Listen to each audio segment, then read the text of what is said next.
want to get some coffee or something? Can I get a cup of coffee? Black? Can't you see we talking? White? Even little kids in Mexico drink coffee. Well, I'm not a little kid in Mexico, okay?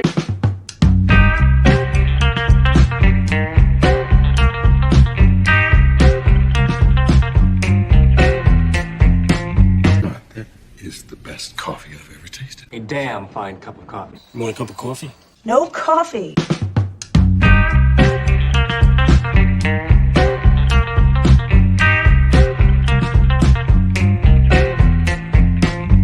Coffee drinker, huh? Maybe we could grab some coffee? Coffee, coffee, coffee, coffee, coffee, coffee.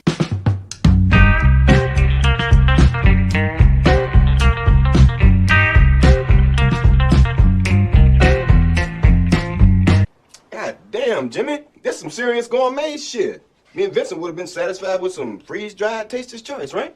And he springs this serious gourmet shit on us. Oh, yeah, there's the logo. That's awesome. Anyway, I was responding to Jeebus. I was telling him, nobody told me it was time. I was reading, and nobody said, hey, it's time to go. But he's just dead silent, letting it happen. We're all just waking up. We're all just waking up. Yeah, I wish I was as beautiful as she was when I wake up. I don't like to upset the other. Yeah. That's fine. He just Just barks. so you guys know, in the background while I'm sitting there doing something, I hear Martin go, no way, Jose. I'm like, if you live south of the border, that should be no way, Joseph. And that annoyed him. No, I didn't. You cannot He's annoy like, me. You are such a racist. I want to say good morning to everybody. Happy Thursday. We're past hump day. Joe is here. Hey, good morning, Joe. Morning, Joe. Good morning, Good Penny. morning. Penny's the first to post. D. Bud Martin. Let's see. I'm not going to mention you, John, because you're on the show. Or you, Anima, because you're on the show. We got Krampus Jeebus next, followed by The Dork Knight, Danny. I say Daniel for his mom, Penny, because she was first here. So she gets the name calling. Let's see. Who else jumped in? We got Dragon Ruse here. Good morning. Lord Thoth. All hail, Lord Thoth. And Peter Vinkman Fanside is here. Good morning. Lauren is here. Good morning, Lauren Worth. And she's on YouTube, not Facebook. There you go. We have the Crusader Lion. And, of course, our good friend and fellow host, Christopher Moonlight Productions. Fucking Chris gets more views than me this week. Fuck you, Chris. Everybody Good loves show, Chris. though. That was everybody loves Chris. It's true. Chris had a good show this week. He puts on a good show, I got to tell you. It's odd that somebody from England can put on a good show. Racist. No, that is not racist. It's not racist until it's xenophobic. It's different. It's xenophobic, exactly, because there's a lot of races in England. Yeah, now, did a when good I job. I had to jump in with the when I was subject matter you were talking 13, Joe, I was in London and I went to a restaurant, and it was a traditional. It had night in the name. It was supposed to be this traditional restaurant with a tea house on the side, and we went into the tea house part, my father and I. And this young Indian gentleman walked up to me and he asked me, would you like a spot of tea? And I looked at him and I was really confused. And I said, do they have anybody English here? And didn't understand how racist I was when I was doing it. Because I went, and he said, his answer was perfect. He goes, I am English. And I went, okay, I'll take your tea. I was just expecting, I grew up, I was a kid and I was expecting Monty Python in England all the time. And I was exposed then to the reality of things that stop assuming shit. I learned my lesson until I had breakfast with a bunch of Germans. I don't want to hear Anima the knows. rest of that. Anima knows what happened. It was at a B&B. I asked them in German, "Do you know Hitler?" Ah, They were being obnoxiously loud, laughing, and I wanted them to be quiet because I wanted to enjoy my breakfast with my dad. And I turned and I said that. My dad just looked at me like, "What the fuck are you doing?" And I looked at him and I said, "See, it's quiet now." I've always been a bit of a jerk. It's true. a bit. A bit. Just this much, Martin. Just this much. And people get annoyed that I go between calling you Martine and Martin. I don't And care. I know you don't care, which is why I do it, because sometimes I feel it's important to say your name exactly right. And sometimes it's like, you know what? You're my buddy Martin. And if we hung out all the time, I would not call you Martine. I would call you Martin all the time if we were just hanging out. And we do hang out. I want a game with you. Now that I got that game, what is it? Rebel Squadron? Is that it? What was it? Oh, yeah. I downloaded it. Star Wars Squadron. I could not believe that game was free. What is that game company? I just forgot the name of it. Epic? Yeah. Epic Games. Epic Games. All the way until midnight Pacific time, Black Friday was offering Star Wars Squadron free. Well, Zero. All Thursdays they give 2 games weekly. Aren't they the I guys just think it's behind wonderful. Fortnite? I don't play that. I'm just asking. I'm gay, Aren't but they- I'm not that gay. I don't play it either. My kids, Good no, for my you. grandkids play it, but aren't they the company that makes Fortnite? Yeah. That's Yeah. the game? Yeah, because I actually, when I went to download Star Wars, it interrupted the download to do an update on Fortnite. And I went, "Oh, course. fuck, I forgot I have that game." That's their major property, man. I won't. Fat Steven got me playing with him, and I'm like, this is like Call of Duty if Call of Duty was like the Village People. Right. No kidding. You're gonna I get went- shot I- to death by a stormtrooper that actually can hit you, right? Yeah, running like Yeah. this, doing the really funny. I'm like, no, I'm not playing this game.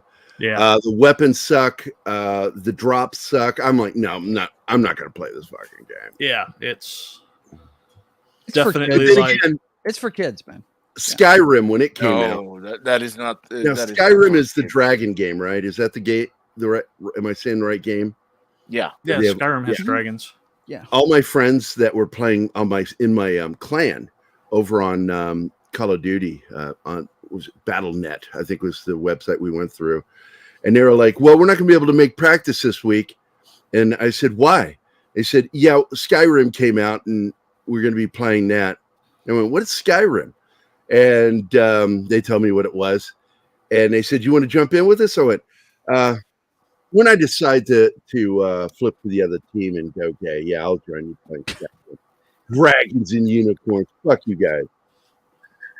Man, I used to say the same thing about people that played WoW until I started playing DC Universe Online. I had a friend of mine, him and his wife had computers, and they were back to back to each other playing WoW when I went to visit them for a week. And they did it every night. And I was like, man, that's crazy. You can find better things to do, can't you? And then I started playing DCU Online about 2 years later. And I had to call him and say, man, I understand now. Sorry. I didn't mean to make fun of you. My I issue did with Skyrim, by the way, and it is a cool game. Fortnite, my problem with Fortnite, Krampus says I don't have the reflexes for it. That is just a weak ass game. It really is. I got in there and I'm like, if you're gonna steal from Call of Duty, at least steal the good stuff. and my reflexes are really good. My KDR is really high in those games, and I only play hardcore Call of Duty. None of that core where it takes you a million shots to kill somebody. remind me to give you my appraisal of Fortnite when we're in the after show, because I won't say it on air. Ooh. This should be interesting. Slasher Fred is here. Good morning, Slasher Fred. How you doing, my friend? Did anybody else pop in? I got everybody. Okay, we're caught up. Yeah. Slasher Fred.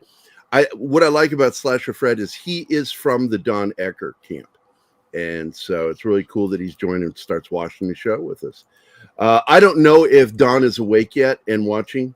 I don't think he's worried too much about my F-bomb thing, because I've learned that shown that I can control it when I want to. If I don't want to, I just go crazy and start saying it. I ended the show yesterday on the radio show. I ended it with the F-bomb. I'm like, you know what? I'm just doing it. I think the last thing I said was F you to Martin, wasn't it? No, not to me. Who was it that I said it to? I said it to somebody. Was it I think it was Jeebus? Chanel. Oh, Chanel. Yeah, that was funny. Her eyes I were going liked to her. pop. She is so nice. But I did, and Martina's like worried that I may have offended her. I'm like, I didn't offend her. She knows my humor. She gets it. Because immediately after saying that, I complimented her because she does a great job. But when I get a report to HR, phone call or email, I'll know who it is. It's Bill, because I fuck with Bill so much. I would like to ask the Crusader Lion. Man, do you know Cocaine Bear?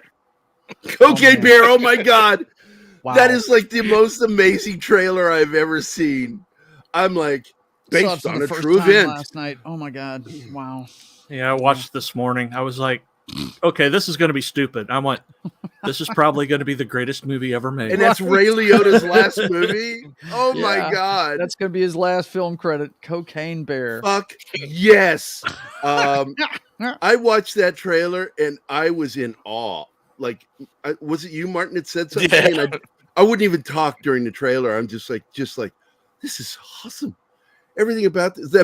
The fucking bear's like acting friendly one moment and then like, I'm gonna eat your ass, and then snorts off of a limb. There's cocaine on the leg and it snorts the cocaine off the leg. I'm like, I'm 100% all in. All my chips are in, man. I want to see this movie so bad. Yes, very good comparison, Krampus. Yep. Very good comparison. Yes. People don't understand. Lake Placid wasn't just a horror movie; it is a great comedy. And Betty White made that movie great. Yep. For using the words "fuck" and "cocksucker." That woman was gold. She was a true gold. What do they call that when somebody is like the best of something? The gold standard. The gold standard. That's it. She was the gold standard, man. She's older. I grew up on her. I grew up on Mary Tyler Moore and then her own show because she played Suzanne Niven on Mary Tyler Moore. And then what was that other show? The Betty White Show. She did with future Higgins from Magnum P.I. plays her husband. And I loved that show. It didn't make it. I think it only got 2 seasons. No, it wasn't very popular. And what's really weird about that is because I think people tuned in thinking it was going to be Suzanne Niven from Mary Tyler Moore, like I did. I thought Ted Knight was going to be on it, right? I thought Ted Knight was going to be on it. That's true. I thought it was going to be a spinoff from Mary Tyler Moore, and it was not. It was its own show. She was an egocentristic actress, as I recall, working in TV, trying to keep her career going. And her husband, played by Higgins from Magnum P.I., is just trying to keep the household calm. And I thought it was a funny show. I enjoyed it. I watched it with my dad, and then it got canceled. And then she went on a hiatus for a long time, and then the Golden Girls happened. Golden Girls came out in the 80s, and great show. B. Arthur, a lot of people don't know this, B. Arthur before Golden Girls took a shot at doing the American version of Fawlty Towers. Really? She was the John Cleese character. Wow. That would make sense. I don't know why. Their height just makes me think, that would but work. it didn't work. The way they adapted John Cleese's comedy, you have to understand that John Cleese's character is a xenophobe and constantly trying to get away with something, even when there's nothing that he's trying to get away with. He always comes off as if he's trying to get away with something because he's trying to hide everything from his wife. And he's always dealing with this annoying Spanish waiter, Manuel. And that guy was a genius in acting. His performance in that was just one of the best. And there's a shot in that show. If you are a fan, there's a scene where he hits Manuel with an iron skillet. He actually hit him, knocked the shit out of him. Mm-hmm. And it was supposed to be a prop, and he grabbed the wrong one. He grabbed the actual Oh my God. iron skillet and threw it at him and hit him in the head. Wow.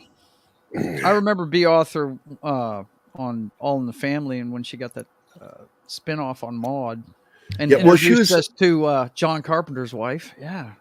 Oh yeah. Oh yeah. Why you watch that show so much, buddy? That's a feminist show. There's two reasons. I can't really explain it right now, but it's okay, Dad. I'm okay with the humor. Oh, there she is. Yeah, she was. Actually, that was a fun show. I did enjoy that show too. Yep. Mm-hmm. Who played Maud's husband in that? I don't remember, man. I just remember the rack. That's all I remember from that show, dude. I watched it. It was a lot of. It was a lot of modern feminism, but they had a lot of good comedy on it. Yeah. I enjoyed the show. What I loved is that her maid quit and moved, and they got their own show, Good Times. Mm-hmm. And then there was it was a spinoff of a spinoff, and then Archie got 2 spinoffs. He got Archie's Place. Right. Yeah. Actually, no, 3. And moving on up. Oh my God, what was the name of the show? Jeffersons. And then the last one was, it failed miserably with Sally and Meathead. Oh my God, they had a spinoff? I don't even remember that, man. It didn't even last a full season. Didn't even last a season, dude. It was on and then disappeared. Nobody you can watched. only take them in small doses. Had like 4 or 5 episodes, and that's it. The daughter, say her name again, the actress? Sally Struthers. Sally Struthers. Her voice is kind of like Fran So Drescher's annoying. to me. It's like nails on a chalkboard. Man. Yeah. I can't handle it. Yeah. Remember when she used to do all the Starving Kids in Africa? Kids? Yeah. They made fun of it on South Park. Guilt you into friggin' giving them money, right? Hey, Real Wade Nation is here. Good morning, Real Wade Nation. What's that? He has a question for you. Okay. And Gary, did you see the Mario movie trailer yet? I posted on Twitter the other day, the day that got released, the second trailer, and I said, I am completely unwowed right now by Hollywood. We've got nothing but crap. I was not. The first trailer was better than this one, and I didn't even like the first trailer. Archie Bunker's Place. I was not impressed with the trailer. I don't care what anybody says. I'm original Mario player, and I like Mario. I even kind of enjoyed, in its own way, the original Mario movie. But I got to tell you, man, I just it didn't get me going. Nothing's got me going right now. It's just crap. Hollywood is just shitting stuff out. It's so bad. If you don't believe me, they're re-releasing Top Gun Maverick. Yeah, I saw that story. I was like, yeah, why not? Why not make some more money off of it? Because there's nothing coming out. They need to make money. Well, it's the COVID glut. Yeah, they've put everything out that they had in production before that. And now we've got a glut where there's nothing there. It's a void, and we'll get new stuff in about another 6-8 months. But this is it. This is where the world got shut down, and we're not going to see anything new for a little bit. I got to tell you, Wade. I honestly, unless it's an IP I really care about, Easter eggs mean nothing to me. Mario Easter eggs. I saw some of the Easter eggs. I caught them. I mean, shit. Mario Kart itself is technically an Easter egg. Yeah. The whole thing is. And I don't know. I hate being that cynical guy. I sound like Stan Marsh on South Park, when everything just sounds and looks like shit coming out of people's mouths. He becomes a cynical douchebag. And there are days where I feel like a cynical douchebag because I have zero faith in Hollywood. Hollywood doesn't learn. Proof of that is Willow series. Don't apologize for that. They forced you to be that way. They really do. By being stupid, you know. I knew something was up when we didn't hear anything about Val Kilmer. They were suppressing that news on purpose. They intentionally suppressed the news about Val Kilmer because they knew that it would hurt Willow. And worse than that, worse than forcing him off the show, they then turn him into a deadbeat dad. Yeah. Yep. I'm just like, fuck you guys. And basically they're, you know, because the daughter's gay, apparently his being a deadbeat dad makes deadbeat dads make gay people. Is that what they're saying? Doing the LGBTQ representation right off the top, dude. Wow. You knew they were going to do this. Kathleen Kennedy and her writers group are the biggest fucking identity politics motherfuckers on the planet. And they don't care. They act like they care. But when you present something in that fashion and make a big deal about it, it's not the point you're trying to make. It's scoring points is what you're trying to make. They're trying to score points. Fuck them. Anybody that does that's a piece of shit. Doing that to score points. I will laugh my ass off if Top Gun Maverick beats Avatar. I will too, dude. I have not talked to but maybe a handful of people that want to see that fucking movie. A majority of the people I'm talking to, now maybe they're afraid of admitting that they're fans. That's true. But almost everybody, I would say in the 90 percentile. I'm going to go see it, but I'm going to go see it on the $5 Tuesday. No, most probably I will be on opening day. Me and my wife and my daughters, we are fans of the first movie. I understand that this one could be pie in the face, but you're a fan of the risk. You're a fan. I'm gonna. Yeah, I'm a fan of. Oh man, Gerry, don't be like that. You broke Gerry. Congratulations. And I thought I stood there stoically and didn't move. He had it till he blinked. Yep. And I didn't even have to. I just decided to break. I could sit there for like 5 minutes without blinking. Martin, hey. More power to you, man. But you know, I wasn't hot on the. Let me get this straight. You can't bowl. You can't beat girls at bowling, and you like Avatar. Is there something you want to tell us? Not in the air. Not in the air. Hey, Keith. Is this going to be your coming out party? Oh, my God. Krampus. Oh, man, Jeebus. What the fuck? Martin, here. I'll make you feel better, bro. Keith. There it is. You know, I just want to say hello to all of the fans of John Hellerman and Bill Macy, the two actors whose names many people have forgotten. Bill Macy was Maud's husband. And John Hellerman, basically. Oh, that's who it was. Yeah, Macy. Yes. And John Hellerman was Higgins. Yep. I loved him as not Suzanne Evans. I'm sorry, Betty White's husband. Yes. On that show. They got 2 seasons out of it at least. Yeah. And as I recall, they made huge changes going into the second season. Well, John Hellerman is such a great actor. For many who didn't realize this, he's originally from Texas. Yes, he is not English. He's not English. It's a lot like the actor. It's a lot like the actor who played Moriarty on Star Trek. He was actually from Georgia.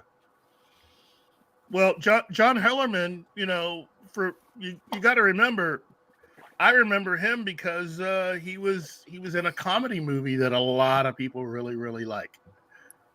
Blazing Saddles. Mm-hmm. Yep. Yeah, he was in the town. Yeah.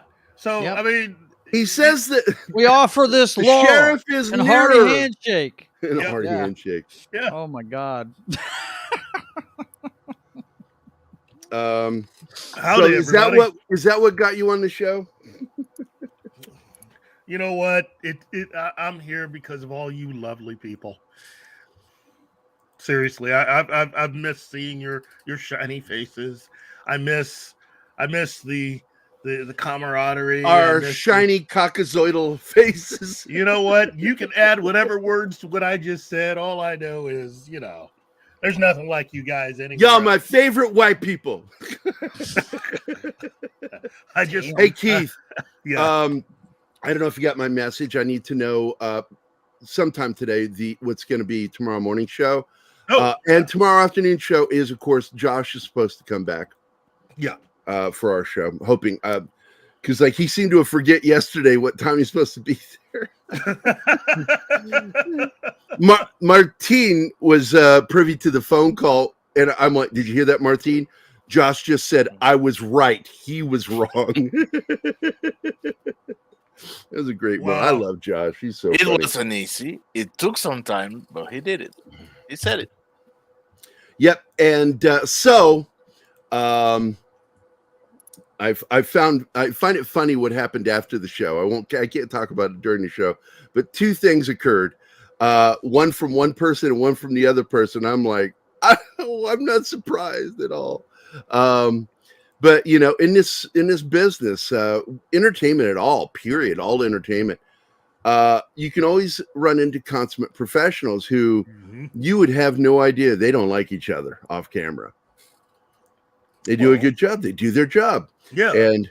And that's even in niche shows. You know, there are people, you know, I know it's hard to believe, but there are people that I'm not fond of. And I'm not talking about Keith, I swear. I'm not talking about Keith. Oh, geez. No, there are people that are in our network, our group, that all of us watch, that there's some of them that work within that circle that I don't like. I actively don't like, but I've been on shows with them, and I'm very polite to them, joke with them. And I think that's what you're supposed to do. My personal beef shouldn't be everybody else's beef. That's my beef. I'm not going to hand it over to other people.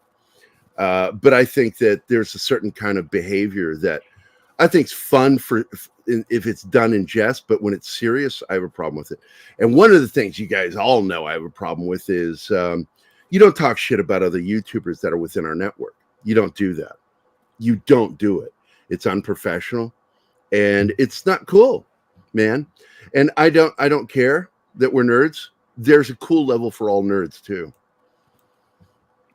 Because for a nerd, I know I'm cool. And I know I'm not. You know, you're pretty damn cool, Keith.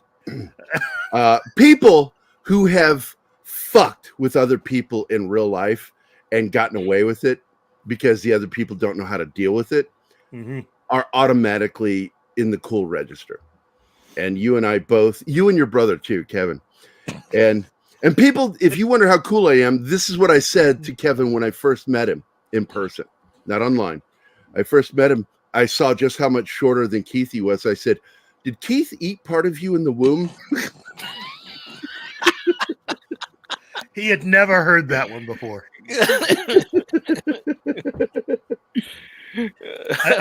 and again, I got to say, and I'm going to say this again. I had to basically go to Gerry and say, "Look, he exists. He's real. He's real." I thought it was so funny when somebody said to you in a post, they tagged you and said, maybe Keith's got a twin over the fact you're dressed differently in 1 second and then a split second later you were. And I think I explained to everybody how that happened, that, you know, that you got a message from Mel that you needed to dress up and not dress down. And you went off camera, but when you came up on camera, there was still the buffered image of you. And when you turn your camera back on, it went straight to that image and then updated to live. And it just looked really fucking crazy that for like a split second, we were in the Matrix. And that is really what happened. I wish I could say I planned that out, but you know. I'm so cool. I turned to all of my friends back in the 90s, right after Tupac died. And I said, well, I guess we need to get him a replacement. We should call him Six Pack Liqueur. Look, man. And everybody just sort of stared at me for a second and went, oh, too soon. Hey, Gerry, give Jeebles his video, man. He has been throwing backdoors left and right. I know. He's working for that, and I'm going to give it to him here. Here we go. Oh, wait. Where did I forget. I get used to one because we have a different lineup on the other show. My brain switched to that one. He likes this one, and so I'm going to give this one to you, Jeebus. Strong. I'm gonna go check the back door. Back door. We have a new one that I'll be adding. I might do it during the show. From Archer. It's from Archer, and it's pretty good. And Darius is with the here $4 with super sticker. Yeah, look at that. What is the super sticker? Anybody can see it? I'm guessing a coffee beer drinking. with the coffee. Yep, there we go. Yep. Thank you, dear sir, and it's always good to see you, Darius. Always good. And you never come on. You're always welcome to jump in with us, buddy. Always. I liked hanging out with him. I got to hang out with him thanks to Toxic. Let's see, or was it Toxic? No, it was Tom on Midnight's Edge. I went on one of the day shows. Wow. And Darius I was on think Darius is just protecting his reputation. Look, man, it is not easy to be a male prostitute in the 2020s. I'm telling you, Darius, and hold on to that no oral rule. I'm proud of you, buddy. Oh my! Human sacrifice, dogs and cats living together, mass hysteria. That's my house. Dogs and cats living together, mass hysteria. That's it. I forgot about this one. I really do enjoy this one. I want to play it again. I got to play it yesterday during our show. You got any good stories I could tell them about how cool Nam is? You know, there's lots of things you expect in war. Carnage, the sleepless nights. But what they don't prepare you for is the incessant use of Fortunate Son. Too much credence. Too much CCR. You know what? In the 80s, I would have said there's no such thing, but yeah, I can get burned out on CCR now. Them and especially Led in Zeppelin, Vietnam if I War never movies. hear one of their tunes again, it'll be okay. Oh, I love Led it, but if I never hear those two bands again, it'll be okay. The I was Doors, never- The End. Yeah, that's the other one. Roadhouse Blues. Yeah, yeah. I got to tell you, I was never a fan of Led Zepp. I like Bonham as a drummer, but there are other drummers I idolized growing up. I liked progressive rock. I liked Genesis. So my four favorite drummers, Omar Hakim, Manu Katché, Stuart Copeland, yes, and Phil Collins. Those are my drummers. You keep saying these things that means we can't be friends anymore. I mean, look, nobody liked Neil Peart. We're all glad he's dead. No, I'm just kidding. I love Neil Peart. Oh, man. Neil Peart, man. God, man, he was what we refer to as a precision drummer. Yeah. He plays a drum lick exactly the same way every single time. And he came up with drum phrases that just blew my mind. And he did so. I learned something. I did learn one thing off of him, is how to do the it's a way to speed up your ride on either the hi-hats or on one of the cymbals, which is you go in this way with the drumstick to hit it, and then when you're coming back, you go like that, and you can hit twice as fast. You can get your drum strokes twice as fast. I learned that from him, but almost everything else I learned from, mostly early on, from Stuart Copeland and Phil Collins, and then when 80 hit, I became aware of Weather Report. Again, thanks to Phil Collins first. And I started listening to music, and then I became aware of Omar Hakim. And don't get me wrong, I really do like Chester Thompson's drumming, and I'm so grateful we still have him with us. And he's only doing private lessons now. He's almost 80. And he stopped teaching in school. He retired, but he is still doing private lessons. And that guy's amazing. I watched a recent interview with him talking about the drumming of Phil Collins and how he found it difficult to learn his drum phrasing. And it's sad because I heard that things ended badly between him and Phil, that he was originally playing for them when he went into the 20-teens for their live shows. And then right around between 2010 and 2014, he was summarily let go because Phil said to him that he was not happy with his drumming. And I don't know, I call bullshit on that. I call absolute bullshit on Phil on that. But I understand Phil wanted his son playing. Is really what it came down to. And he should have been honest about it. I think it was dishonest and disingenuous what he did to Chester. Especially for someone who I think at one time was one of those people that Genesis wouldn't have mind joining the group. I mean, he was that. No, there were offers. There were offers. Yeah. And but the fact is, Phil wanted to lay down the drum tracks.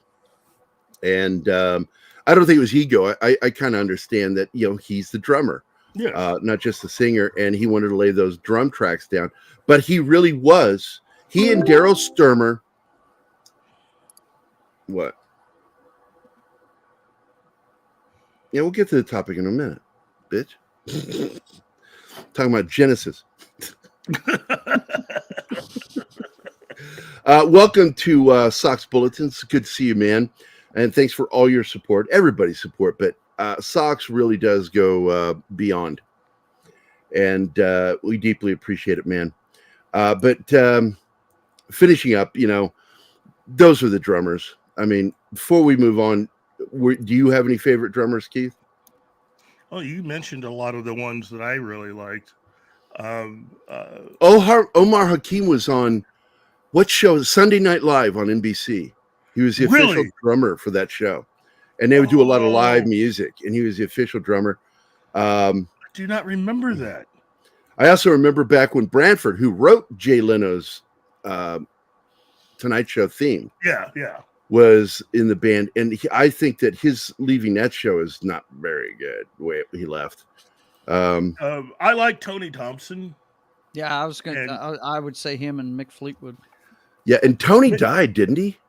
Yeah. Yeah, we lost Tony. And then, I used to think he and Chester were related because I'm like, two drummers named Thompson, but they're not. Yeah. Speaking of that, I saw the story this morning that Christine McVie of Fleetwood Mac. That was last night. I introduced Anima to who. And she sings some of their really good songs too. And wrote some of their. I admitted to Anima, I had one major crush from 1979 through most of the 80s, and it was Christy McVie. I had a huge thing for her. I loved the way she vocalized. A lot of her songs were my favorite songs from Fleetwood Mac, as well as what's his name, Lindsay. I just forgot his name, Lindsay. Buckingham. Thank you. Yeah.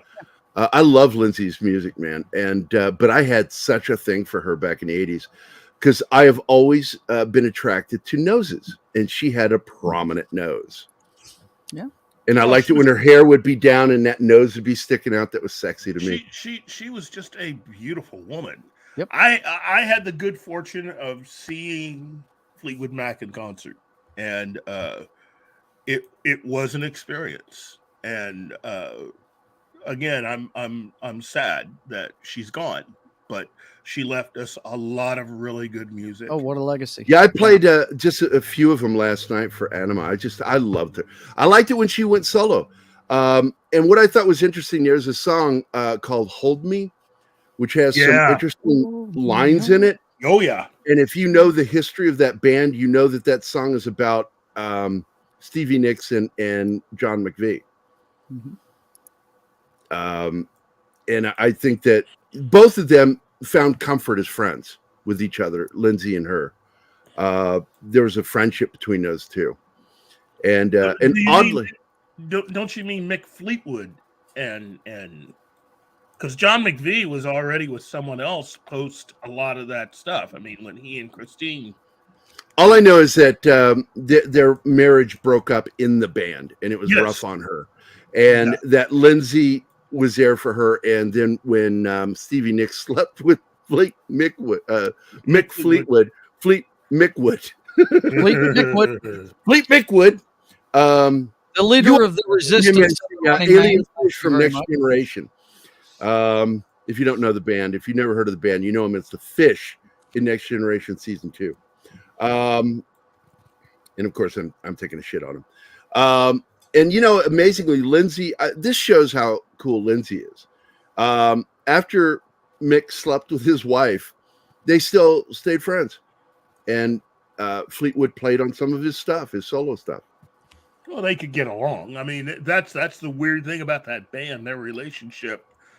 I mean, everybody. But they wrote about some of those songs you're listening to and love are about the other members in the band. Yeah. Yep. And that song "Hold Me" is about the other members of the band. It's Lindsay and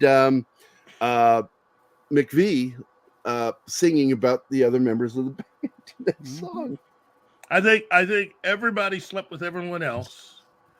Well, I mean, between Christine McVie and Stevie Nicks, I think the only person that didn't sleep with Stevie was John McVie. Yeah. Yeah. Well, we were talking about bands that we are tired of listening to. I can't get enough Fleetwood. They can't play it enough. I don't think so. But I'm going to tell you something. A drummer that did not impress me. Mick Fleetwood. Mick Fleetwood. I was never impressed with his drumming. I enjoyed his drumming, but like on Tusk, but oh well. But was it him or the USC marching band? Well, on Tusk, that was one of my favorite things, and I actually replicated that on one of my own songs, where I recorded me playing snare 15 times. Okay. So it sounded like marching band. Oh, good morning, Alex. How you doing, man? So, yeah, 41 minutes in, we can go ahead and start talking about Archer. We can start talking about. Yeah, I got to tell you, when I get on a roll, that's what I want to talk about. Sorry, guys, it's just the way it is. You go. Thank you, Joe. ADD Theater. Joe gets it. I do. And you were mentioning earlier about professionalism and not talking shit about other people. I can attest to the fact when he's on other streams, he's a totally different guy. He's a lot more humble than he is here. He'd be quick to tell you how the cow ate the cabbage here, but on other people's shows, he's not like that. Well, parliamentary rule, when you're doing another stream, you've got to respect the other people on the show. And I do. And when Tom's on there, I shut the fuck up, because as funny as I can be sometimes, that dude, Tom, cracks me up, man. He is. Tom cracks me up. Yeah. He's a rare gem. Between him and between Tom and Shadow, those guys just about kill me. Shadow is, I love him, man. He's great. Man, I mean, just. So, all right, let's get into it. Do you want to start with Vox first, John? Let's go with Vox first. Let me go switch our background to Vox Machina. There we go. This way everybody can see. I'll do this so you can see the background. There it is. See, it's Vox. Yeah. Let's get going. Episode 5 and 6. Yeah, I kind of messed up and I watched 7 and 8. So do you want to talk about 7 and 8 today? We can talk about people do their homework here. I thought we were on 7 and 8. I'm sorry. I mean, I know. No, we missed a week because of Thanksgiving. Yeah, and I'd forgotten that we missed. Dumb, slow, slope-minded motherfucker. Anyway, episode 5 opens with Vax, Keyleth, and Vex all in Gilmore's trying to steal vampire hunting supplies. And you're like one of those savants, man. You really are. You just keep going. You ignore me.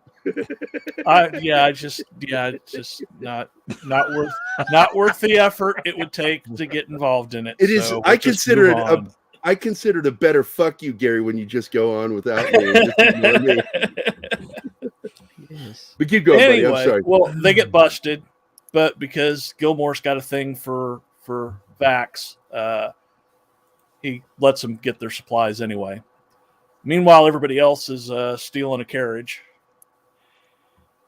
Am I right so far? Mm-hmm. So, Scanlan's trying to figure out the book still. But apparently the only thing that they can point out is Ziggurat. Oh, sorry. Dancing John. It's a Keith dance party. I don't know. Some people forget how to turn their phones down before. Keep going, buddy. So anyway, so the only thing they can there's just one word they can decipher, and that's ziggurat, which is important later on, obviously. But so Keyleth says that she's she studied about them in preparation for her big test, or Armate. Yeah, It's called. Anyway, she says they're ancient structures used for contacting the gods and sacrifices and all that stuff. And while this is all going on, they're being followed. And of course, Vex being the ranger, she notices that. Well, they get attacked by a bunch of giant wolves. And well, they're wolf-like, half-dead creatures. Yeah, they're undead wolves.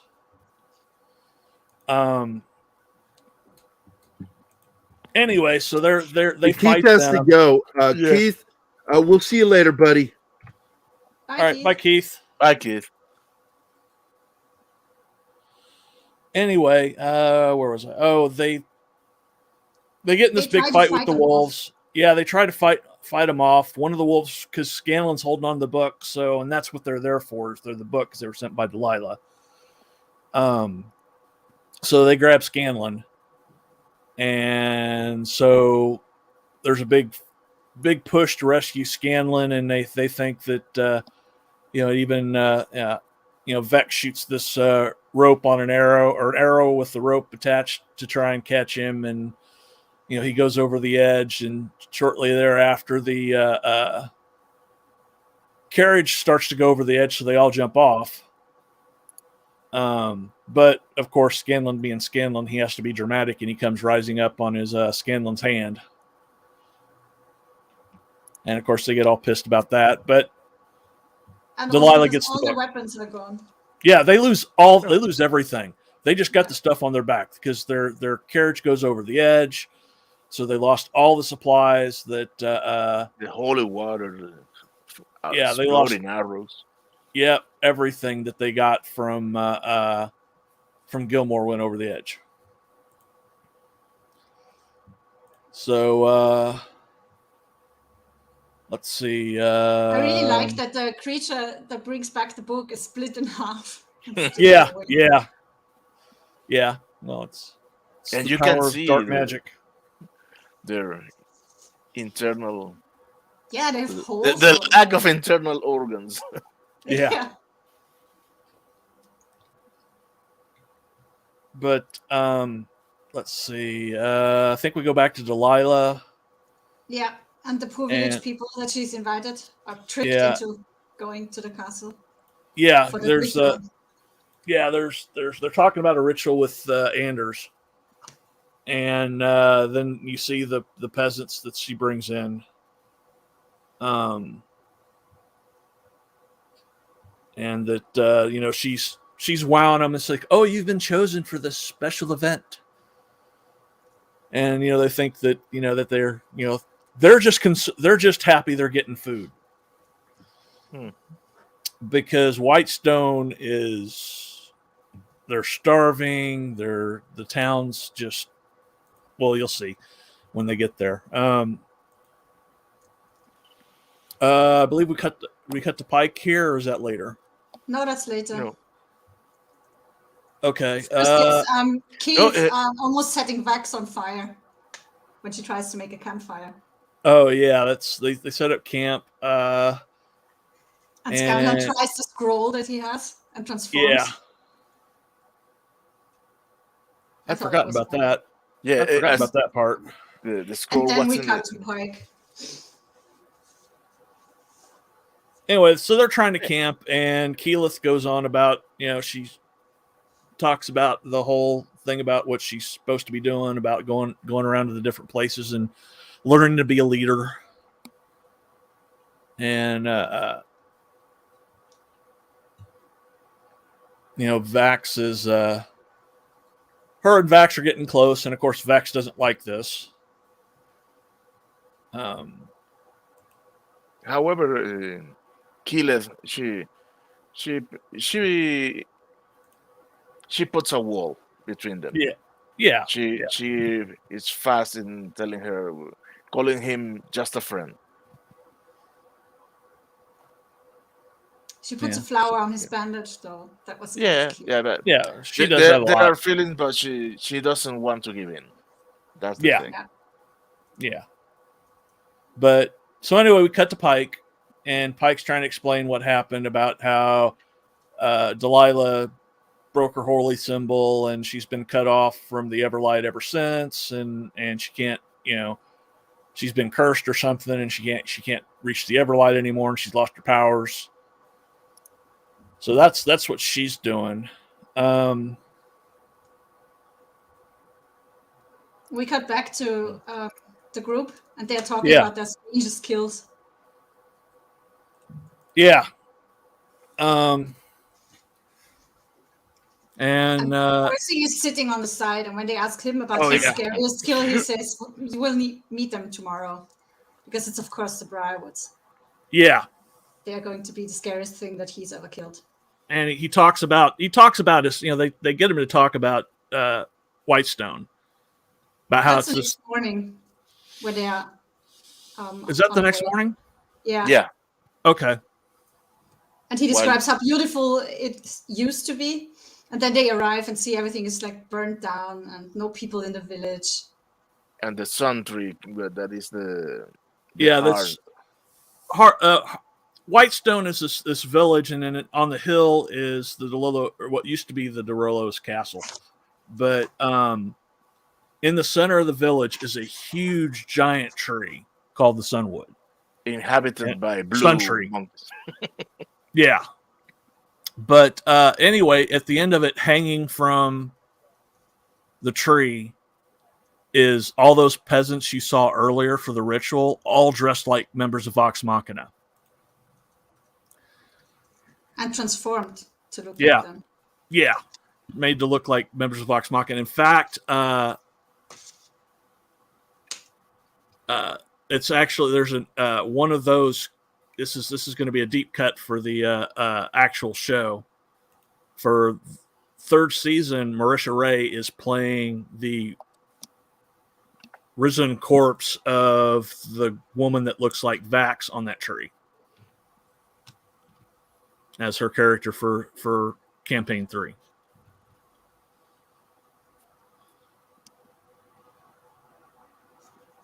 Okay, that episode that with that ending is very grim. Oh yeah. And the next episode starts with I think Keyleth wanting to cut them down, and Percy says we can't because the tree is watched, so we have to leave them there. Yeah, and they end up finding the resistance. Yeah, and they end up finding the resistance, or the resistance finds them. No, I think we go to find Keeper Yenin, but at first we see the rebels in the hideout.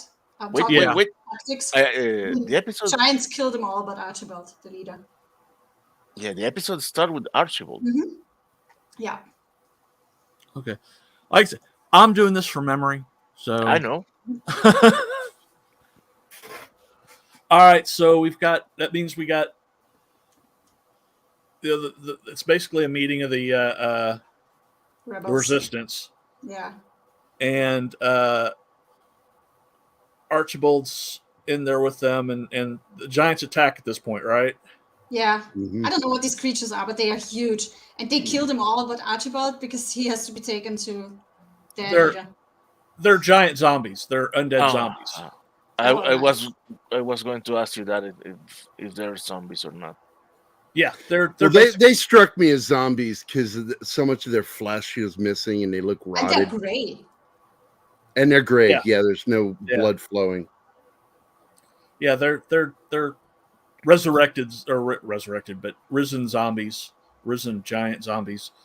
So that's because Delilah uses them and other zombies to patrol the town at night. So that's people are off they get off the streets. They don't want to they don't want to go out at night. So they're all huddled in their homes. Pussies. Okay. If there were 25-foot giant zombies roaming around, and if you get caught by them, they pick you up and eat you. Would you want to hang around the street at night? No, that wouldn't be cool with me. No. I think I'd be a shut-in. I don't know. Call me crazy.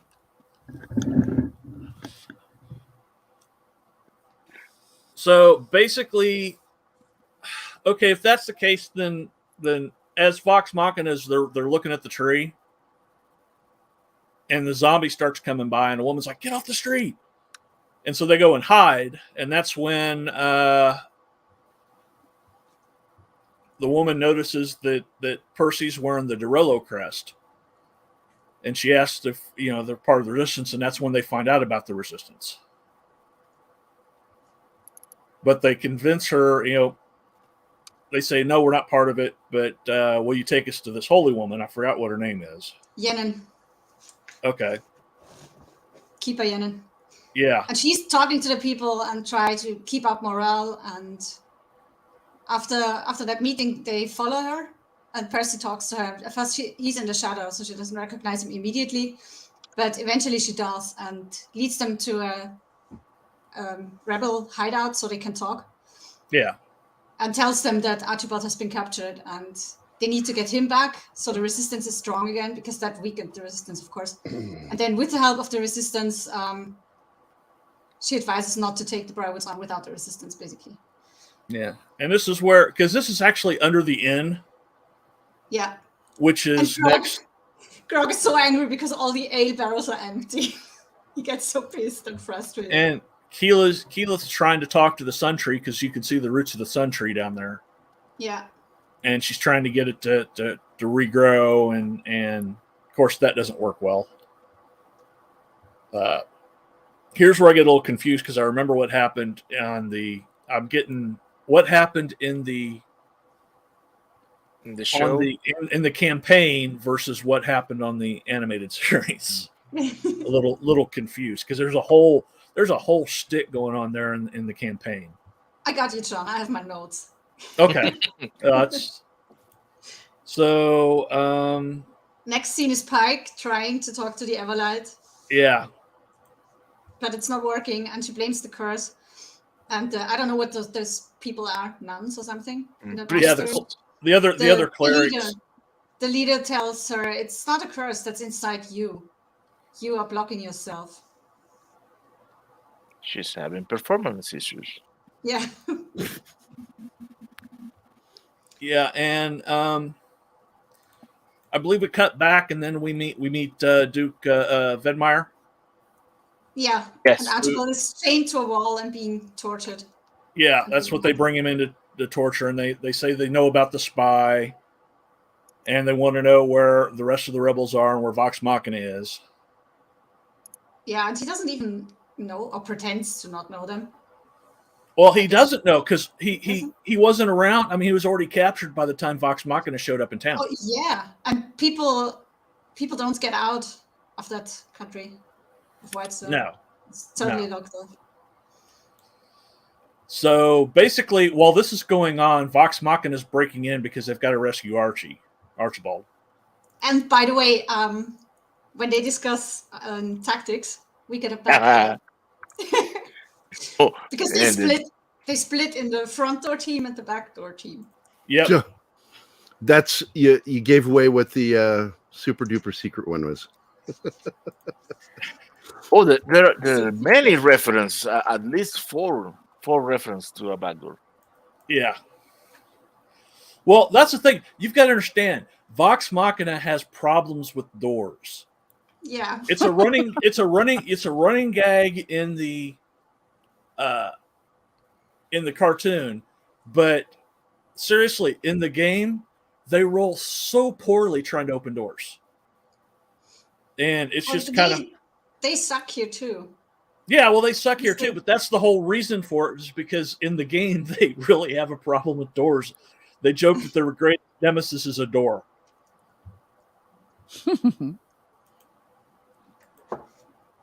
So anyway, they break in.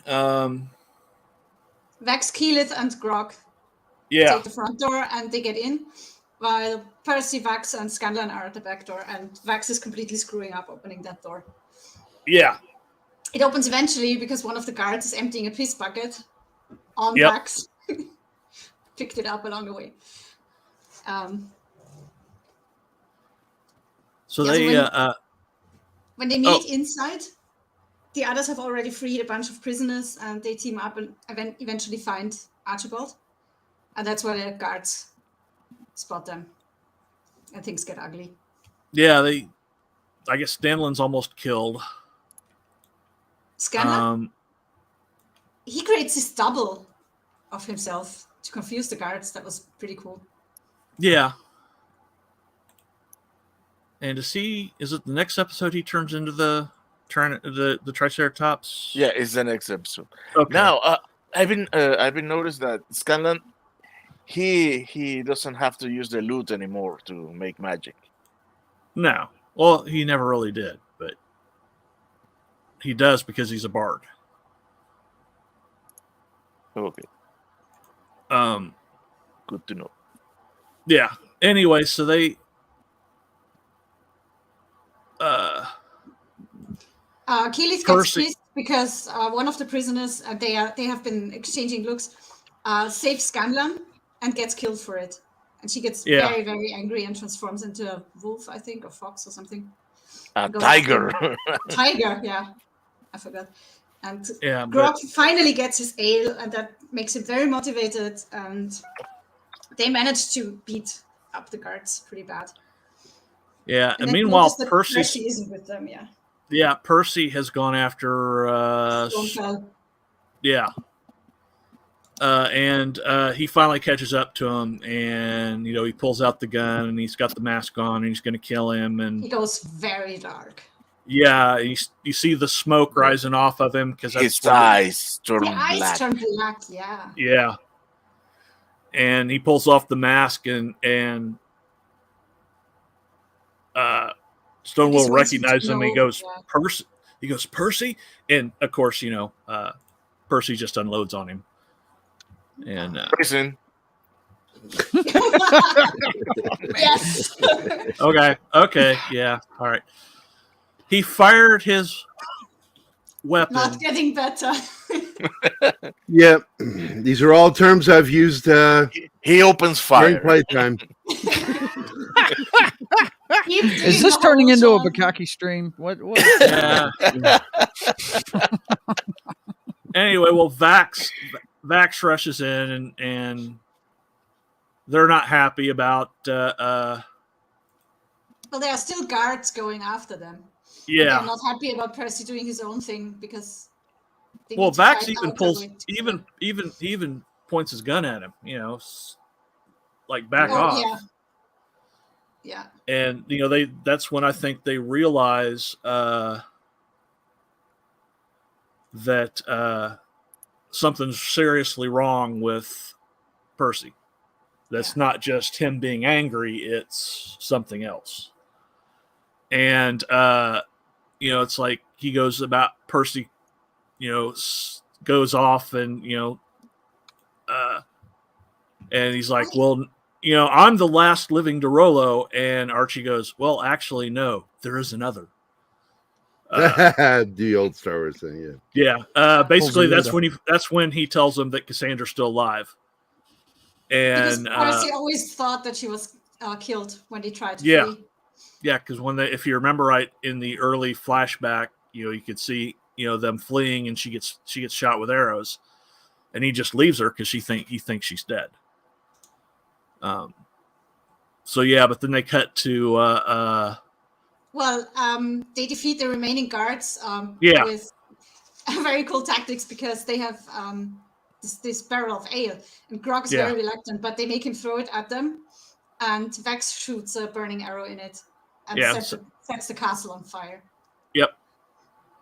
And the last scene is they cut back to the Briarwood Manor, and you can see Cassandra standing there with Delilah behind her, and they're telling her that they're saying she must have heard that her brother's back, and she's basically like, that doesn't matter. So it's obviously she's being either controlled or she's thrown in with the the Briarwoods, and that's for where the sure episode ends. She's controlled. It's what they do. They do Yeah. this mind fuck thing with people. Yeah. So anyway, that's where that episode ends, and then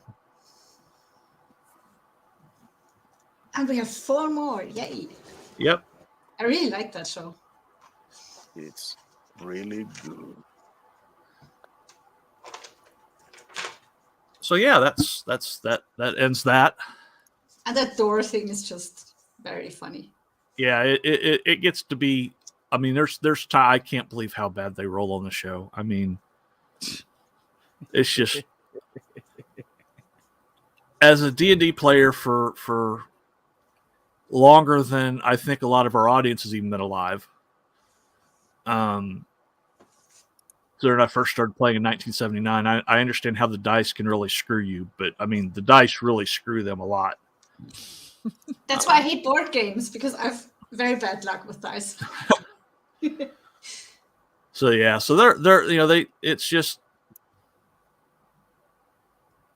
like I said, it's a running gag in the show, and it's funny when it happens in the show because I mean, it's like they come up against the locked door. You're like, oh, that's going to take them forever to get through it. Yeah. So yeah, so that ends that, and then we're ready for episodes 7 and 8 next time. Next week. Yay! And he'll be fully prepared for that one. Yes, because I've already watched it. I'll watch them again just to make sure. Now, just to make sure everybody knows, if you're curious where Keith is, here he is. He's on Google today. There's Keith. Oh my God. And he's gaming. What's up? He's gaming. And I don't mean right? Neil Gaiman. He's not Neil Gaiman. Oh, Right. yeah, that's right. And hey, has anybody broke the back door recently? Because I have a new video. Oh yeah, man, it's All the time. Here you go. Here you go. New video. Pam, why do you have underpants with a Swiss flag on them? Swiss? Those aren't Swiss. Those are, they're from the Red Cross. They're defective. Anyway, me safe house, A2 safe house. I'm gonna check the back door.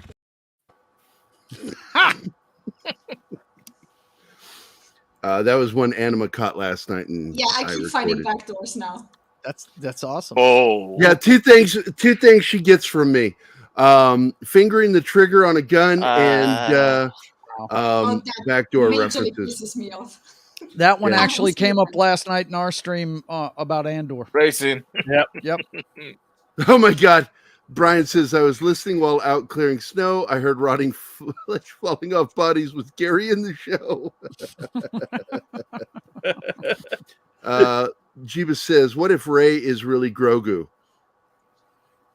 Dark Ray. With sharp teeth with Grogu. This is, I'm telling you people, if you are curious how Monkey Jeebus thinks the way he does, smoke weed. A lot of weed. And when I say an inordinate amount of weed, I mean an inordinate amount of weed. That means you have to walk around with that bong in your hands at all times, even when driving down the road. I am certain that people have probably caught video of him driving down the street with his arm hanging out the window with a bong in it. Trying to dry it out. I'd have been on the same plane with him in the late 90s when I was a bartender. But these days, not so much. Yeah, I was. I never did that much. I never because I don't like the way it makes me feel. I just feel out of control. Like I also don't want to do anything. Like some people get highly energized off it, and I know a few people just like sales. One of the sales managers I worked with was high all the time. That dude was amazing as a sales manager, but me, I just sit and I just stare at things. And then I'll say things like, shit, how long was I here? I lose context of all time. What I hate is it's destroyed my short-term memory. I can remember things from 3 decades ago easier than I can 5 minutes ago. It's ridiculous. Yeah. And tonight on Toxic Tuesday, I'm just seeing if I can confuse him.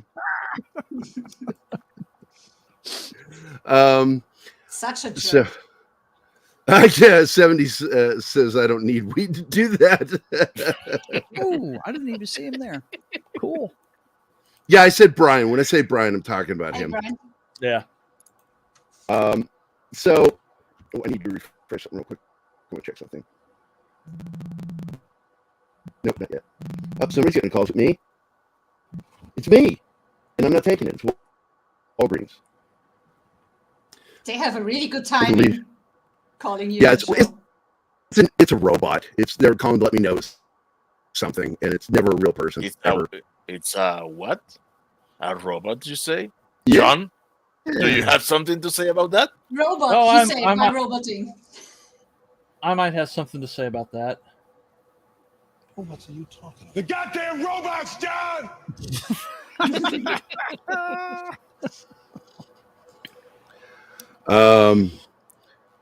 So yep. Brian is here, that also known as that 70s rock fan. He's really one of the best shows. I love hanging out with him. But now, because of my schedule, I need him to hang out with me so I can get some Brian time. Oh, look who's here. Mike is here. The Comic Relief Crusader. Hail, my friend. Hey, how you doing? We haven't seen you in a while. I've been asking if anybody's heard about you and seeing how things are going. Because if you didn't know, I still have your thing in our video description. I'm not taking it out until you tell me to take it down. See, I talked to Chris from Bleeding Fool last night, just to let you guys know. Some updates before we go into Archer. I talked to Chris, and they are going to, I'm actually going to be talking to John Trent and Matt McGloin for some coverage when we launch our campaigns to finish Richard Bonks in my book, Earth Wars. And then, of course, for publishing and finishing up my book, Vindicated. Hey, we have good news here. Yeah. Get on here and talk to us about it. But anyway, I want to go ahead and talk about some of the things that happened last night. Technically, it was this morning. I also was contacted by none other than Graham Nolan this morning. And I'm going to read to you aloud. I'm going to read to you what he wrote me. Hey, Gary, just a quick note to let you know about an exciting new project that I'm currently crowdfunding. It's The Ghosts of Matakumbi Key, and it's the third book in my Nolanverse. This connects all my previous creator-owned properties together in a single universe: Monster Island, Joe Frankenstein, and the Chinu, and Alien Alamo. They're all connected now. Expect some fun and action, buddy. Romance and some thrills, and of course, ghastly tales, or ghostly tales. I'm going to, of course, get him on the show, talk about it. I think we're scheduled for next week, so I'm not sure. I might have to get him on Saturday, if that's okay with everybody. That's John, you'll be there, right? On Saturdays? Yeah. Yeah. I might need to get him on Saturday morning fun time. And I think it's fitting. Comic books Saturday morning. Come on. Yeah. You know what we need is for a Hanna-Barbera-like company to start adapting his comics into shows like Johnny Quest. Mm-hmm. Because that's where Johnny Quest got started, man. And just to let you know, there was no Bandit in the comics. And which is why we didn't get a season 2, because he got mad that they went against his orders not to add a dog. But I loved Bandit as a kid. That was I love fucking Bandit. Little white dog that's with him, right? Yeah. What? The little white dog that's with him? Yeah. Yeah, and the black mask. Mm-hmm. Hanna-Barbera added that. And that's why if you look at the artwork, it's drawn differently than the rest of the artwork in the show. Very cartoony, whereas everybody else is drawn more realistically. Hey, Joe. Was the annoying barking? You need a little hat to look like Sean Connery on Indiana Jones. yeah, right. One of those. I know the one you're talking about. Yeah, Hound of the Baskervilles hat. Yeah, I got you. Hey, what can I say? I got prominent eyebrows. You know what I'm saying? Doing an animation for popular YouTuber. Oh, very cool. You're doing some voiceover work, not the animation. I'm assuming because you do the voices and stuff. I got a hat right here. You have a hat? Oh my God, I love that hat. It's all American, baby. It's called a tri-horn. Is that it? Yeah, tri-horn? Tri-cornered hat. Or tri-cornered. That's it. Tri-cornered. Tri-cornered. Yeah. This is what I wear when I cosplay as my character, man. Yeah. That is what I wear when I cosplay for nothing. I would never wear that hat. I think they're killer, man. I want to see them make a comeback. I could never wear one of those hats. I would just look so mentally handicapped if I put on one of those hats. Ball caps are the only things that work on me, right? I can't even wear a fedora. I can't wear any of the cool hats. I think one of my favorite hats, and I know I looked weird in it. I had a Stetson fedora that was specially taken care of by. It was made out of the pressed wool. It wasn't like the cheaper hats. It was a $200 hat. Mm-hmm. And I bought it from a hattier. That's what they're called. And he actually steamed out the shape and made it look like a bit smaller version of McCready's hat from The Thing. Okay. Gave it a round top and folded the front up. Right. And I wore that thing all the time. And I wasn't looking 1 minute when I was out fishing. And I walked away from it with a bunch of stuff. And someone walked off with it, man. Wow, that's wasn't there a character on F Troop wore a hat like that too? Yeah, Larry Storch. Yeah. Oh wait, no. Larry Storch and Forrest Tucker both had hats with their like things. that. That was a cavalry style. That's right. Mm-hmm. But in the comics, that's the kind my brother wears. Character in the Archies. Yeah. There was a character in the Archies. Scully. He's got a Scully on there. Yeah. Was it Reg that wore his hat up like that? I'm not sure. In the Archies? Seems like it was. I think it was. Because that was a popular style in the late 50s going into the 60s. Kind of hat does the Archer wear? And Bill Barkley's here. And the answer to your question, Bill, that you keep asking, I am never going to watch Willow. Nope. Not going to do it. I have too much reverence to the original film. It's nothing but woke propaganda. It's not storytelling, it's propaganda. And I'm not going to watch propaganda. So anyway, I'm glad to hear that shit, Comic Relief Crusader. It's good news, man. Yep. I'm glad. Yep. So I'm going to start taking it out. Cavalry. That's right. I mentioned F Troop. No, Jughead had the hat that was... The things were cut on it like a crown. Yeah. But it seems like it was Reggie that wore one of those pie type caps with the front folded up. And it's just something I remember from the comics.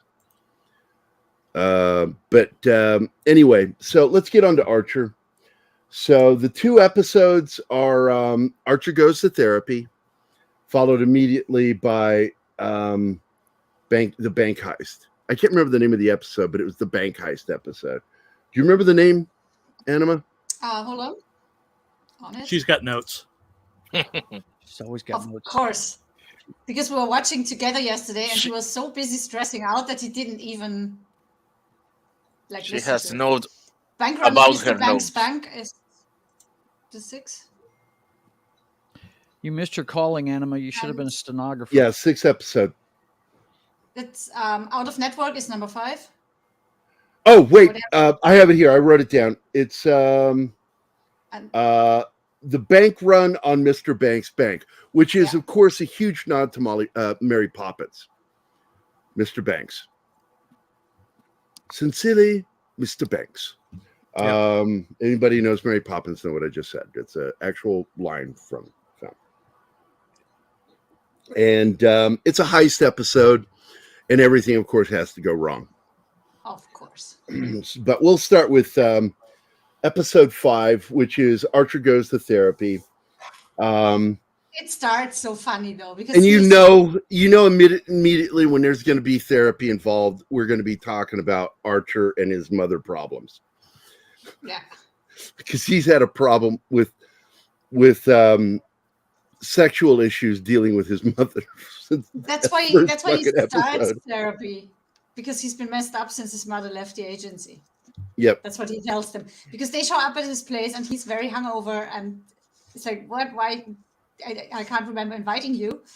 And everybody brings food, and they do an intervention, and that's when he tells them he's doing therapy because he's been. And currently, they're still owned by that asshole, Fabian. Yeah, Fabian. And yeah, the episode is not called Mr. Banks. It's called Out of Network. You said it right the first time. Yep. And out of network means that your insurance will cover for some things that are not included already in the writing of it, and that's referred to as out of network. Some things are covered, some things aren't covered But out of it's network. not insurance that is the problem. No, but it's the problem is that security risk. It's a security risk, like in the mob. If the mob found out that one of their guys was seeing a therapist, as they've joked about on The Sopranos and on the two movies with De Niro, go seeing a therapist, a mobster. Yeah, they wouldn't allow that to happen. They would kill him because they'd be afraid that there be a potential leak and a threat to their security. So it's the same thing with spy companies. You know, these guys that are heads up, up in the top echelons of intelligence would see that as a threat. And specifically, Fabian's company sees that as a threat, that Archer is seeing a therapist because of his mommy problems. And they put a hit out on her. And of course, what is her name? Dr. Lacani. No, the not Pam. Lana. Lana goes to warn Archer in the episode, which is one of my favorite moments, and she bursts into the office to give him the heads up of what's going on, and basically catches him red-handed making out with her on a sofa, but they play it off as that's part of the therapy. And of course, she's a sexy, hot ginger. And I think Archer is the only place where gingers are safe in Hollywood right now. Bill Barkley, sorry, I missed what you were saying. I was busy watching Transformers Rise of the Beast trailer, which just shortly dropped there. By the way, the trailer is real. It's on Paramount Channel. I'll go check it out. I just don't expect much right now. I mean, when Paramount is going to release Top Gun Maverick again, Hollywood's in trouble for Christmas. Oh, yeah. They should have a lot better stuff coming out, and they don't. COVID. Anyway, Hollywood created this problem. It's their fucking problem. Anyway, So back to the show. So we've got this threat, and so the team has to figure out how to protect her, because what's his name is sending people out to Fabian. Yeah, it's nothing personal, as you would say.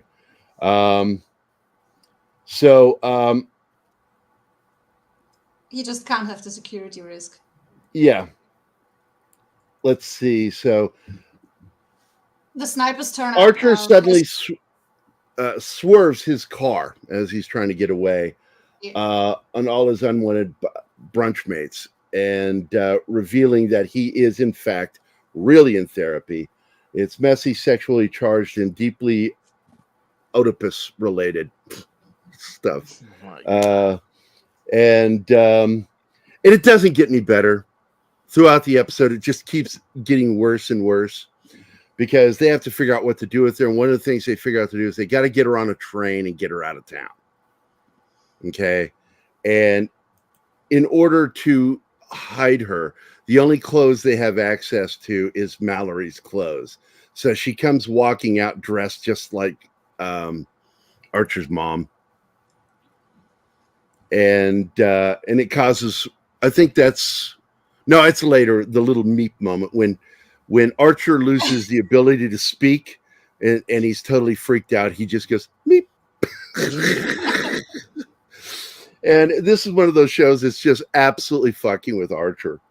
And of course, Fabian says that it's an unfair burden. the quote on the IIA health plan, and IIA, of course, is their thing. So they end up going to is it Union Station? What's the station in New York? I forget. Yeah, Grand Central. Grand Central. Grand Central. They go to Grand Central. At first, Cyril has to sew costumes for all of them so they can irritate the snipers. So they can all look like Mallory, have They the same go in outfits. 6 targets. And in order to protect her, they realize that they all have to have decoys. And so and you're right, as the series progressed, he sounds gayer and gayer each season. And it's so funny the way the creator of the show does that guy's voice. Great. Oh, yeah. He goes more and more gay because I'm in season 7 now. Yeah. Up.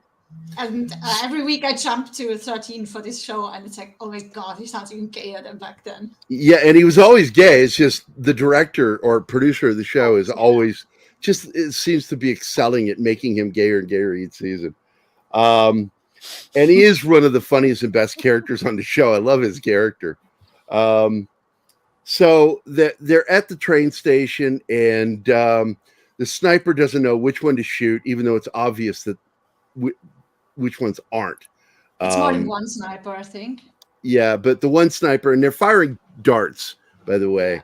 And I think one of my favorite jokes is a callback to the Miami Vice season when they put darts into everybody, knock them out, and Pam goes walking out, and she's like, calling Cyril, and then she gets hit with a dart, and she turns and looks at it, and she's like, "What the hell?" And then she gets hit by a bunch of more darts, just hit her with a bunch to finally knock her out because, like, she is so coked up all the time, and she's so desensitized to drugs that it takes a mountain of medication to knock her out. You want to go on with what happens from here? Archer grabs her and makes a run for the train, and just on the platform there's another decoy. He thinks it's a sniper wearing decoy. And also in this scene, let's not forget, this is where she confides in him. Yeah. Call me Mallory. And he goes, I can't do that because that's his mother's name. And then we find out that's actually her first name. And it just gets deeper and deeper with the Oedipal crap. And so they're on the platform. She's in love with him, and she's in love with me. Come with me. After he kills the sniper in front of the train, she wants him to come with her, and he almost does. But Lana talks him out of it. Yep. And because she's like, all of this is wrong, but then she goes, well, actually, that you're considering leaving all this, that's actually a healthy choice. But if you leave, and then she points out all the things that he'll be missing, and he chooses not to go. And I like that. It was a good ending. What was the one-liner at the end? Do you remember? No. Well, I will say this. Here's some great lines from the show. I wrote these down. Cyril, to what do I owe this opposite of pleasure? Yeah. And Archer coming in at this, he goes, now, what's this about an intervention? It's not for your drinking. Good, because if anything, I'm getting better at that. Let me get to, let's see. Archer has great lines. Ray doesn't need therapy, okay? I had the worst childhood and adulthood imaginable. And you don't see me crying about it because I've had it under control unless I see a porcupine. Why a porcupine? Who are you, the therapist? I don't need this. Why a porcupine? You had to be there. I laughed at that. Let's see. Best line of the episode, Pam improvising a cover story for why she and Lana are outside Lasagna's office. Quote, and you'll keep going to therapy, young lady, until you stop having sex dreams about Gravedigger, the monster truck. It's the monster truck. She actually says that to her outside when they're being spied on. I thought that was funny. Good episode. Anything else you can think of? No. Yeah. Covered it. All right. And then the heist episode. And once again, they're still under the thumb of this company. And part of this heist was to get something back. What was it? I forget. The contents of a deposit box. That was it. The safety deposit box. So you don't they really want to do it, especially Lana, because she's preparing for a hearing about custody for her daughter. But Fabian tells them, if you do this and pull it off, you get the agency back, plus the budget for 6 months. And that's convincing them to do it. And this is a really great episode for Cheryl Carol Tunt. She keeps switching her name back and forth because of Archer. Because she's really kind of a featured character in this episode. She's not with them at the beginning, though. She gets called in to basically bust them out. Because they get in there and they get stuck. And they need somebody from the outside to get them out. And it's a chaotic episode. It really is. But it's that high energy that makes it so much fun. Because it's one of those episodes where you're saying a line, a character is saying a line, and instead of being finished there, it cuts to the next character saying something akin to that finishes the line. And so they're finishing each other's lines in the episode, and they're cutting really quick. A lot of quick cuts. Well, also because they are split up. Yep. Lana and Cyril are locked inside the vault. Pam is on top of it and stuck, literally. Yep, and Cyril knocked one of the guards out and put on his uniform, and then he meets Susan, another guard, who pulls a gun on him, and he's like, "Whoa, hey, that's my first day. Why don't you send me around?" Because he needs to get to the old black lady is so funny in this story because she's one of the security guards, and they're pretending to be one, and Archer's pretending to be Mr. Banks. He has to because morning is coming closer, and they're really fucked up. So yeah, and the show really kind of hits its pace when Cheryl gets there, and they have to deal with the SWAT guys. And we discover that Cheryl is once again like an expert at something. Pam and Cheryl always have the best backstories, and she has an absolute fixation with explosives. Is what because we knew she had a thing about fire all along. She has a thing about cringy overacting. Being turned on by being choked, or threats of being choked, or slapped. She's just she is such a messed up character.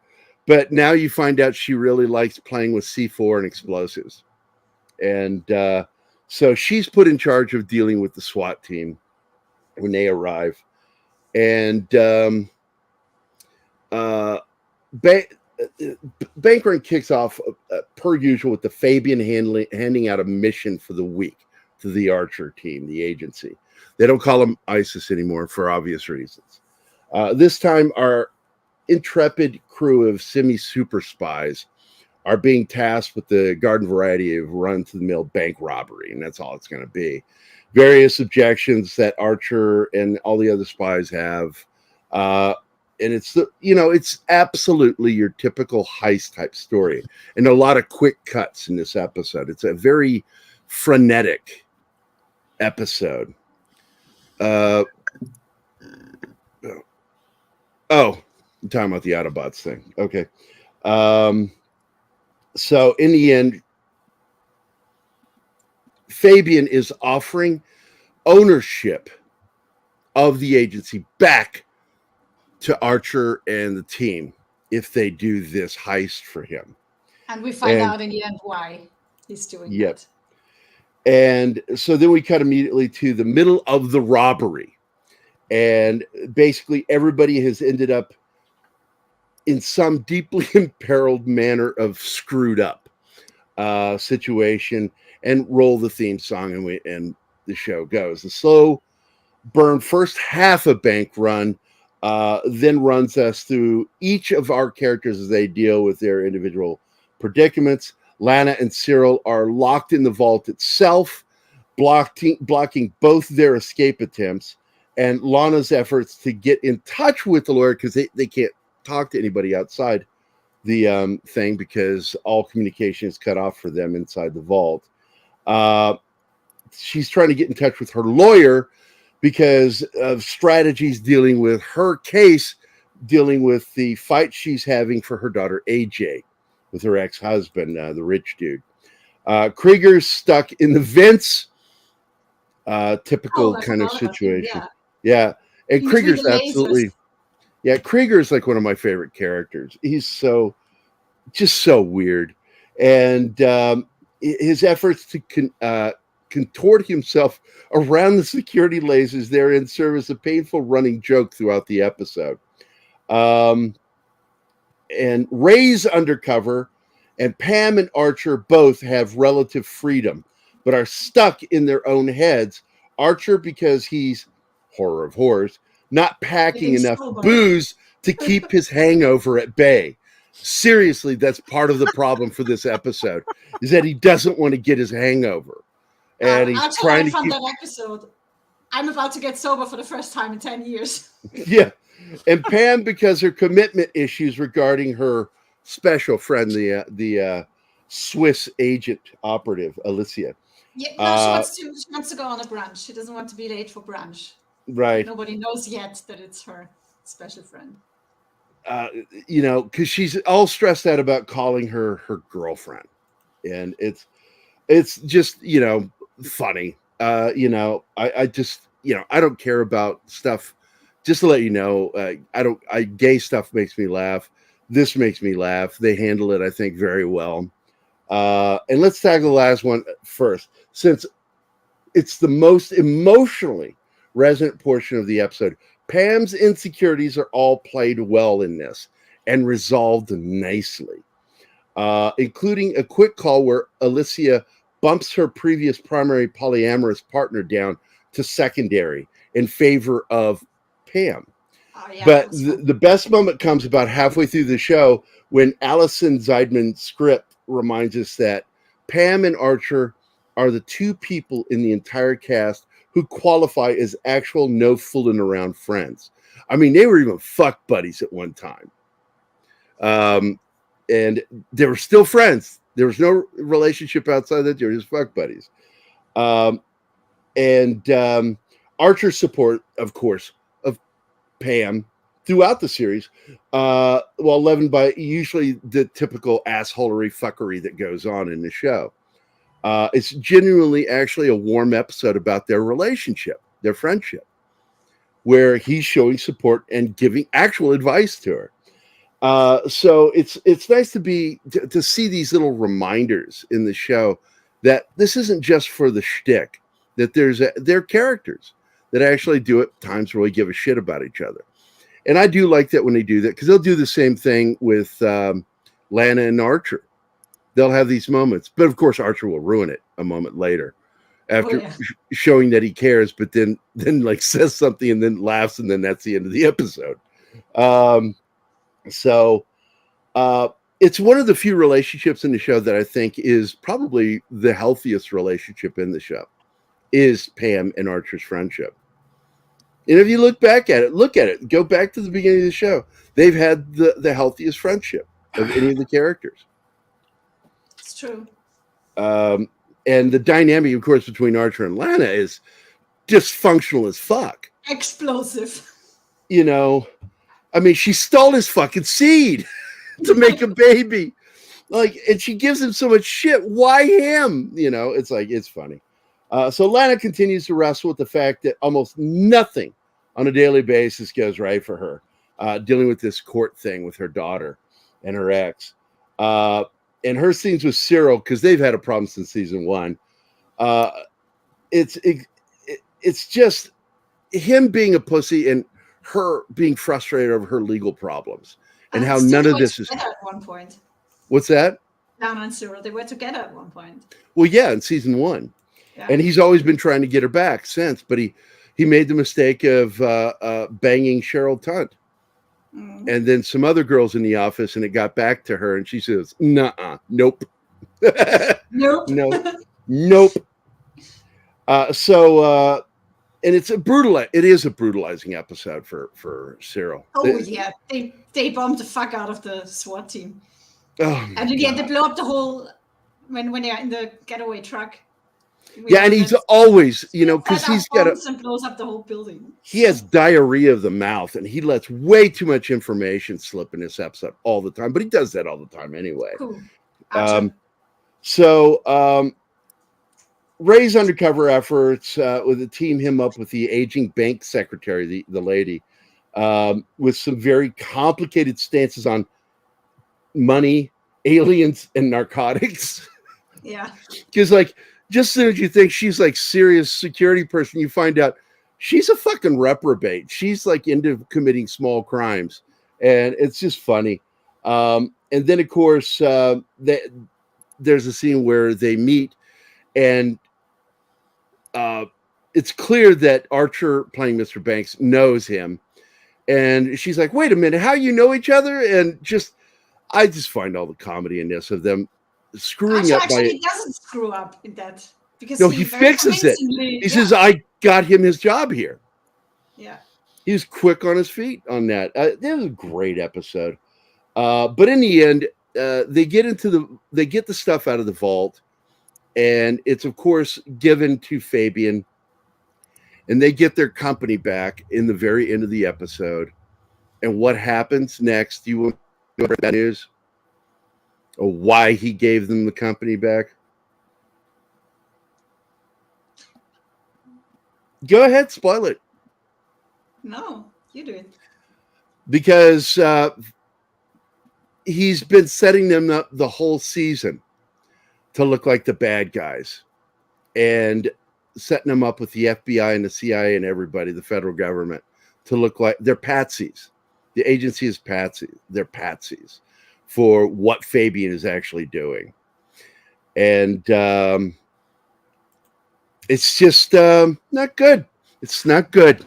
It's not going to bode well for them moving forward. The deposit box was material, photos, and stuff that enable Fabian to blackmail the president of a South African. And that too, yeah, the blackmailing of the president of a South African country. And they find out that the contract giving them back their company is predated 6 months, so nothing that they have been doing for Fabian falls under his control. It's on them, and that's where it is. They are being set up, and they know they're being set up. They knew it the whole time. They suspected it. They suspected he was Archer never liked Fabian. He wants to shoot him. He wants to shoot him so badly. He wants to kill him. He hates him because he's a pompous ass. And yes, money, aliens, and narcotics. Yeah, it's that character that we'll never see her again, but I wish they bring that character back because she was just whack. She was like Cheryl Tunt crazy. She reminded me of the old nurse in Bob Hartzavishola. She sounded like her. Yeah. And that actress, of course, I had a crush on her in the 80s. She was actually in the 70s. She was on a little TV show that got 2 seasons called Carter Country. And it was a really good series. But anyway, that's the episode. And I'm looking forward to going over the final episodes of Archer because I love the ending. I really did. I really do. I love this show. My only problem, one beef in this entire series was how they treated AJ, the daughter. That she was she was your typical Mary Sue, able to do everything. She had one great moment, and that's when she stomps that guy's foot and then tap dances away. Shuffles away. That was the one funny thing, yeah. I laughed my ass off at her doing that slow shovel up away from the bad guy that was holding her hostage. I'm like, that was silly. If you're not watching this show, you should be watching it. Vox Machina, if you haven't seen it, go watch it. You skipped one scene, Gerry. Oh, I did? Which one was it? Where Alessia and Pam are on the phone, and Pam tries to tell her they're about to be busted by the SWAT team. That's right. Forgot all about that. Yeah, they've been chased by the SWAT team to the top of the building. And Pam gets a phone call by Alessia and tries to tell her, we're about to be busted. And Alessia is like, don't be silly. I'm outside. I stole a truck and I'm waiting for you outside. She's the getaway driver. That's right. That was really cool. Cheryl blows a hole into the wall because she hasn't been with them. So she's been going to evening school and learned all these skills. Yeah, When these you're in the skills, and truck, she starts off blows with what's bombs. referred to as a mouse hole. And you breach through a wall, and they make their exfil through the wall. It was a great episode. I thoroughly enjoyed it. I love this show so much. Archer is one of those shows that if I'm in a bad mood, I'm in a good mood after watching Archer. Venture Brothers is another one, Krampus, and I've not introduced her to that yet. First, I have to show her the first 3 episodes of Johnny Quest so she understands what the Venture Brothers is, that it is a parody of Johnny Quest. But they even have some of the plot points from episodes. Go to Frisky Dingo first. No. Frisky You Dingo keep is your nice. Frisky Dingo. Yeah, it's a fun show. We wouldn't have Archer without Frisky Dingo, but it's not really connected to anything. It's the only thing I will say is that we wouldn't have Archer without it, because Frisky Dingo was proof that they could do animation like that, because they knew that they could take original artwork and manipulate it. But can we do a new show with that kind of animation? And Frisky Dingo was proof of it. So Adam Reed got greenlit for Archer on FX because of it. FX and then FXX, which this is so weird what Disney did with it. It's weird. Anyway, I want to thank our audience. Penny was first, T-Bud Martin, Lord Thoth, all hail Lord Thoth, Krampus Jeebus, thank you, come again, The Dork Knight, Dragon Ruse, the Peter Vickman fan site, Lauren Worth for popping in, The Crusader Lion, Christopher Moonlight Productions, Slash Fred, Real Wade Nation. Oh, you wrote Coffee Run. Okay, never mind. Kingsport Cow, Darius Munchausen, Sox Bulletin, Alex Moore, That 70s Rock Fan, our good friend Brian, the Comic Relief Crusader, and that's great news. I'm so glad. Bill Barkley from Scotland, Cavatino, Cavalryman Che, Zax, a.k.a. Kyle, and I want to thank our panel, Joe's Atmosphere, John Das Wolfen, the light of my life and love of my life, Anima Confusa, who is a great co-host on Mondays and Thursdays. It's fun. And Martin Acosta Santana for being the right side of my brain. Thank you so much, sir, for all you do for the channel and for me. And with that, I guess we're done for the day. I hope everybody has a good Thursday. I've got to get to work on art and stuff. And I'll be doing that the rest of the day, even though I'll probably be hanging out with Anima during most of it. But everybody have a great Thursday.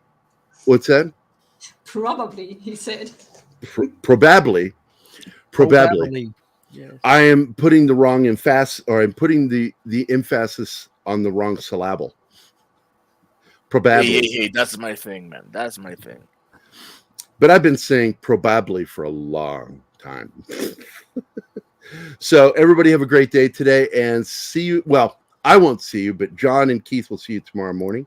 Everybody have a great day, and I will see you on TGF. Bye. Hey guys, thanks for watching Pop Culture Minefield. If you've enjoyed the show, please make sure to like, subscribe, and don't forget to click the bell icon for updates on our shows and channel. Also, please leave a comment, and we'd like to know what you thought of the episode, as well as letting us know if there's something you'd like us to cover in a future episode. Don't forget that you can become a member of Pop Culture Minefield now. Make sure to visit our membership page and merch store at popcultureminefield.com. You can always find Pop Culture Minefield on Twitter, Facebook, Instagram, YouTube, and Twitch.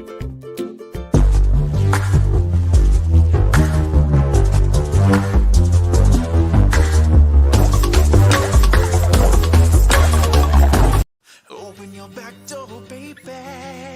Loosen your hinges, I'll show you my key.